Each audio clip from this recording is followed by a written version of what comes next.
Are you going to have to pay death taxes now that the Democrats are in control of both the Senate, the House, and the executive branch? I'm going to tell you all about that because my name is Victor Medina, and this is the Medina Retirement Planning Channel, where I help you know it so you don't blow it. Well, look, here's the thing. Since the election happened and all of the power has been consolidated with the Democrats, there are a number of proposals that are coming forward that are going to affect tax laws and specifically the way that they apply at death. Now, I am far too smart to get roped into telling you which side of the aisle I lean politically because I don't want to alienate about 47 to 48% of the viewing public, but it's good to talk about these things objectively, regardless of your political affiliation, because these are laws that are going to potentially affect the way that you have to pay taxes when you die. Now, Bernie Sanders recently introduced something called the 99.5% plan, or for the 99.5% plan, which is basically, I think, named that way because it doesn't affect 99.5% of the public, but what it seeks to do is change the way the estate taxes are both calculated and the amount that is owed. So let's go over a couple of points of the plan just so you can understand the way that it's changing things. Right now, if you were to die and leave more money than you're allowed to when you die, you would pay 45% in taxes for that. So every dollar that went above the limitation, 45 cents would go to the federal government, and so that new law that's being proposed actually increases that to 65%. So more than half of your dollars would go to federal estate taxes. Now, if that wasn't bad enough, at the same time, it proposed to lower the exemption amounts about what you can give. So right now, you could die leaving well over $11 million per person and then only pay 45 cents on the dollar above that. The new law says that you can't leave more than $3.5 million at your death, right, or $1 million during your lifetime, because after that, you'd start to pay about 65%. Now, if that wasn't bad enough, there's a number of changes to the way that trusts are interpreted, because there's this whole area of things called grantor trusts. And normally, you could create these grantor trusts that would include powers in there for you to be able to manipulate the stuff that was in there. You would reserve powers inside of an irrevocable trust so that you can go ahead and make changes and either use the income or be available to the income. And the whole idea about a grantor trust is that if it is deemed a grantor trust, that you as an individual, you're the person that created it, you the grantor, would get taxed on that money on your individual returns. That's kind of what that means. But there is a way of writing those trusts that the money that's in there would not be included in the value of your estate.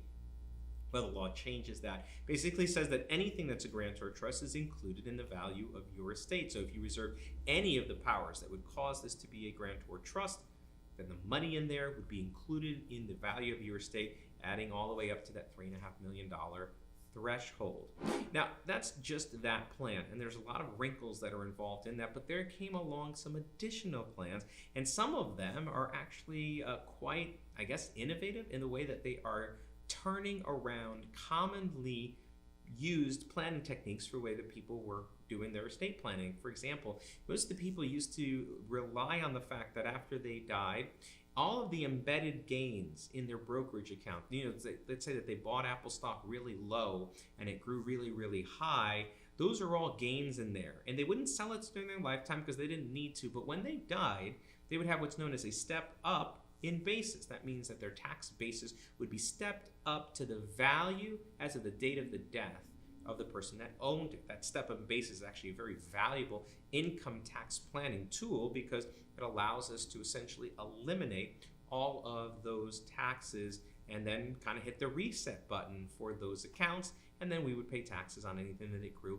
past the value when somebody dies. Well, what a new proposed law does is eliminate that step up in basis and basically says you don't get to escape the the income taxes that are inside of those accounts just because somebody died.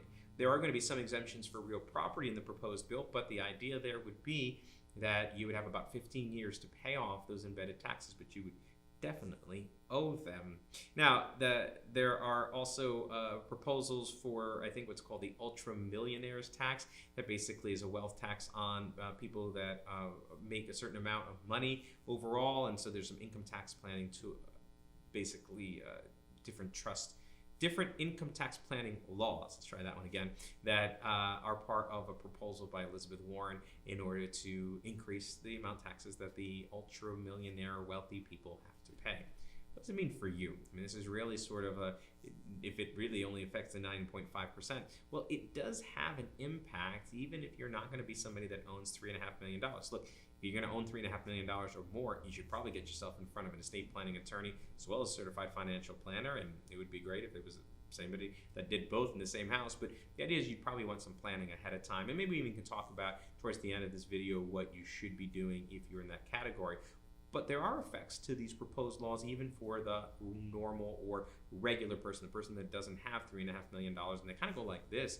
You know, those income taxes that are embedded in your brokerage account, if you were to have a law that changes that, that would probably cause your beneficiaries to lose some of the value of that, because they would essentially have to pay that in taxes. And depending on the kind of advice that they got, they might in fact have to pay those taxes a little bit faster if they didn't get good advice, and causing more of that money to go to taxes. So of course it's always important to get the right amount of advice, but even the changes in the law are going to have an impact on what's left behind. When you think about whether or not you are in that category of people that could be affected, that is to say that you have more than $3.5 million, or you think that you might before you die, one important thing about these new proposed laws is that they seem to not take effect until January of 2022, basically giving you the rest of this year to get your affairs in order and do the kind of planning that might be beneficial for your situation to help minimize the amount of death taxes that you're going to have to pay.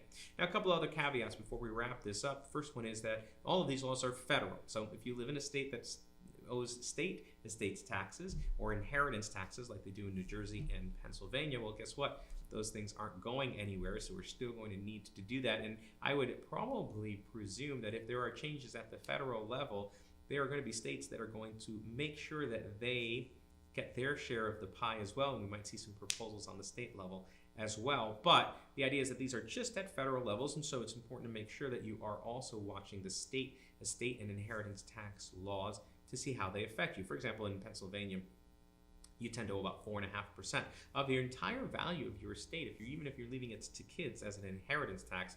And if you're not leaving it to kids and you're not leaving it to your spouse or a charity, you'll owe even more than that. New Jersey has a similar rule, although it doesn't affect children. And if you leave it to people who aren't children, like your siblings, nieces and nephews, friends, anything like that, you're going to owe an inheritance tax there as well. So the first important part is that it is a federal law, and keep an eye on the state law.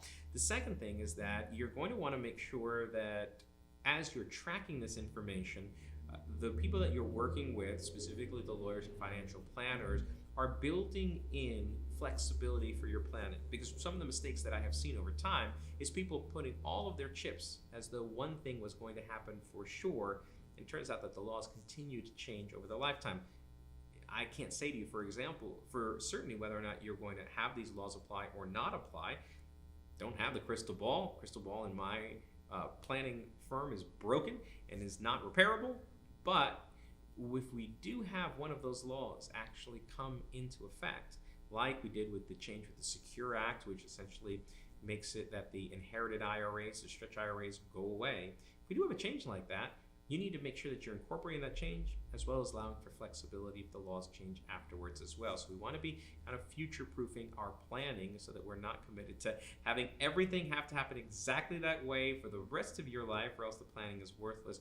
We want to build in as much flexibility as we possibly can, and working with a competent planner is going to help you do that. If you liked this video and you'd like to see more, there's going to be some suggested videos for you to watch. Otherwise, think about subscribing to the channel, because we post content like this here all the time, and would love for you to recommend it to a friend, hit that like button, and share this video across the board. That's it for this one. We'll catch you on the next one.